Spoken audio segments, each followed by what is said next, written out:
Pemirsa, sekelompok wakil rakyat di Senayan antusias menyambut wacana pemindahan ibu kota. Bahkan sebuah kaukus pun telah terbentuk sejak 3 tahun silam. Sementara itu wacana yang sama langsung direspon Provinsi Kalimantan Tengah yang merasa bahwa Palangkaraya tepat menjadi ibu kota baru. Telah hadir anggota kaukus pemindahan ibu kota Teguh Juwarno dan Gubernur Kalimantan Tengah Teras Narang. Selamat malam Pak Teras. Malam. Mas Teguh. Selamat malam. Benar. Terima kasih sudah hadir di Mata Najwa. Terima kasih sama-sama. Saya mau ke anggota kaukus dulu nih. Ya. Dari segi politisnya, Mas Teguh, SBY gencar, kemudian sekarang muncul lagi wacana pemindahan ibu kota. Wacana yang sama sempat 3 tahun yang lalu. Ya. Anda melihat ada yang berbeda dengan yang baru-baru ini dilontarkan atau kira-kira akan layu sebelum berkembang lagi seperti dulu? Saya masih ingat tahun 2010 ketika kami di parlemen juga antusias untuk mendorong wacana yang kami anggap ini adalah sebuah gagasan yang visioner begitu.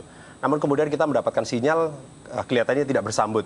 Sedangkan kita tahu kalau kita mau nari tango kan harus berdua, it takes two tango. Ya. Yes. Jadi antara parlemen dan eksekutif harus sejalan begitu. Maka kemudian ketika ini dilontarkan langsung oleh Pak Presiden SBY dengan impresi yang begitu kuat, ya kita memaknainya secara positif. Karena apa? Ketika bicara pemindahan ibu kota ini adalah bicara soal visi. Memang kita membutuhkan negarawan yang memiliki visi jauh ke depan dan itu butuh juga ketegasan sikap. Di situ saya kira moga-moga keraguan itu sudah tidak ada lagi. Dua hal itu dimiliki oleh presiden yang ada sekarang? Selama ini tidak ditunjukkan secara serius oleh Bapak Presiden. Oke, Anda melihat hal yang sama atau berbeda Pak Teras? Kalau dari kacamata pemerintah daerah begitu, dalam hal ini Palangkaraya sempat ada info yang lebih konkret misalnya soal hal ini, atau saya dengar-dengar kan sudah resmi nih, bilang Palangkaraya mau dong gantiin Jakarta. Jadi dari info yang Anda dapatkan ini apa nih? Lagi saya Ketua Komisi 2, ini sudah ada dibicarakan. Pada saat saya jadi Gubernur Kalimantan Tengah tahun 2005, ini bergulir terus. Tetapi ya itu tadi, tidak ada gayung bersambut dan tidak ada sesuatu hal yang sifatnya konkret. Mas Julian Pasir mengatakan ini kan bukan hanya dari presiden, yang paling penting juga dari parlemen. Kalau kemudian dari parlemen apa saja yang sudah dilakukan? Kaukus sudah ada, tapi kemudian apa nih? Apakah konkretnya akan ada RUU inisiatif yang dikeluarkan atau apa yang bisa kita harapkan? Kami di parlemen saat ini sebenarnya sudah siap untuk kemudian mengajukan ini menjadi masuk ke dalam prolegnas. Artinya nanti tentu tahapan berikutnya adalah kita akan mengundang berbagai pihak untuk mulai curah pendapat, terus kemudian mulai membuat draft penyusunan RUU dan sebagainya. Nah, tetap sekali lagi tidak hanya parlemen, tentu harus dengan eksekutif. Kalau ini mau jalannya cepat, ya segera kirimkan sinyal yang lebih konkret, maka kemudian kita di parlemen juga akan menyambuti itu. Oke, dan pindahnya kemana? Ini yang menarik. Ada Gubernur Kalimantan Tengah di sini. Pak Teras, saya memberikan Anda kesempatan untuk jualan Palangkaraya. Kenapa kita harus pindah ke Palangkaraya? Pertama dulu saya jawab. Kalau pertanyaannya pindah Palangkaraya, cuma ada 4 huruf saya. S, I, A, dan P. Siap. Siap. Nah, tapi oke, saya mau jelaskan sedikit. Bung Karno, pada saat dia meletakkan batu pertama, dulu itu namanya Palangkaraya itu Desa Pahandut. Beliau membuat satu statement bahwa ini akan dijadikan sebagai calon ibu kota pemerintahan. Jadi beliau pada saat itu sudah mendeklar hal itu. Dan Palangkaraya itu luasnya 2.687 km persegi. Berarti 4 kali Jakarta. Dan kalau kita melihat Ring of Fire, itu daerah yang aman gempa. Jadi ini bukan hanya sekedar romantisme masa lalu. Ketika dulu Bung Karno bilang Palangkaraya, tidak hanya sekedar jualannya, tidak hanya masa lalu saja. Kenyataannya seperti itu. Mas Teguh, kalau kita bicara dari segi apa saja sih sesungguhnya yang harus diperhatikan kalau kita memang mau memindahkan ibu kota? Palangkaraya tadi salah satu opsi mungkin, tapi ada opsi lain yang saya tahu Anda opsinya membuat kota baru sama sekali misalnya. Apa pertimbangan-pertimbangannya? Kenapa kemudian saya berpikir kita perlu membangun sebuah kota baru?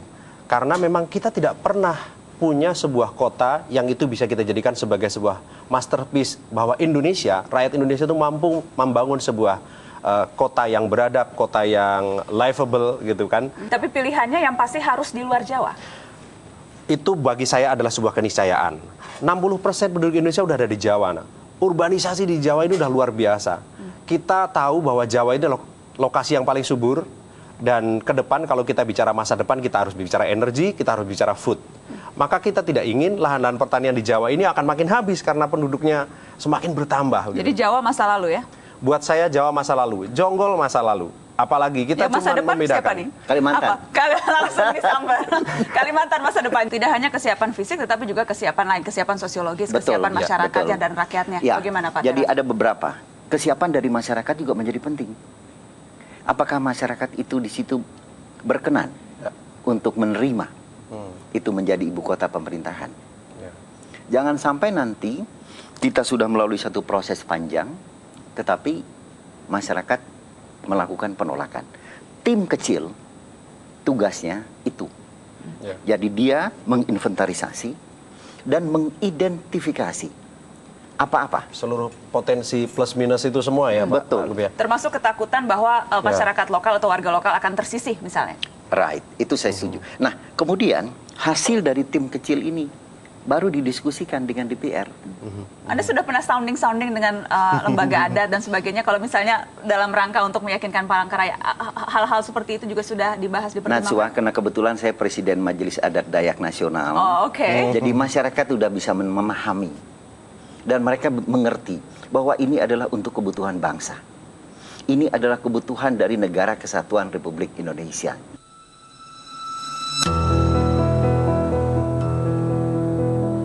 Jakarta awalnya kota dagang, tak didesain jadi kota seperti sekarang. Posisinya berada di delta rentan banjir karena tanahnya rendah. Laju penduduk Jakarta yang tinggi terseret arus konstan urbanisasi. Jakarta kota yang tunduk selera pribadi menawarkan mimpi dan ilusi. Ketika Jakarta semakin kaya, sementara daerah-daerah tak berdaya. Tak mungkin Jakarta berubah jika segala masih bertumpuk di sana.